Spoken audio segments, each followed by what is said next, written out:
Iloilo City COVID-19 Task Force kumpiyansa nga aprubahan sang IATF ang apela para sa mas manubo nga quarantine classification. Pediatric vaccination sa weekend ginapanghandaan naman sang syudad. Ining gitutukan ni Zen Kilantang. Nag-apela ng Iloilo City Government sa Interagency Task Force nga ibutang sa mas manubo nga quarantine status ang syudad matapos nga ginanunsyo nga mapabili ng Iloilo City sa Alert Level 3 status tubtob February 28.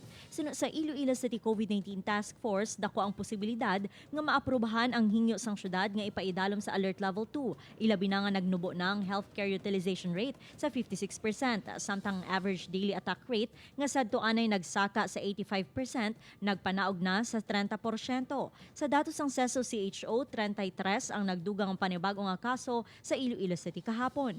We don't know kung ano ang data na nakaptan sa IDF, but real-time ang data natin. So kung basihan nato, nubo na ang number one nga parameter sa aton nga pagbutang sa alert level 3, ang aton nga healthcare utilization rate. So from 68, subong 56 na lang ang aton nga HCUR.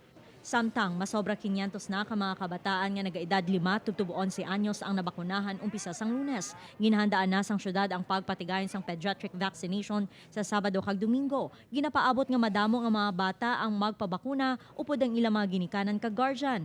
Ang iba nato mga kabataan may mga online class no sa weekdays. So that is why mga butang kita sa weekend sa Sabado Domingo ng vaccination para maakomoda natin mayo agad kailan na observe ato na medyo nagapanilag pa ang iban nga mga parents nga sige ang kampanya kagampag atag ng information sa atong mga parents hindi naman bersuwa para sa atong mga kabataan.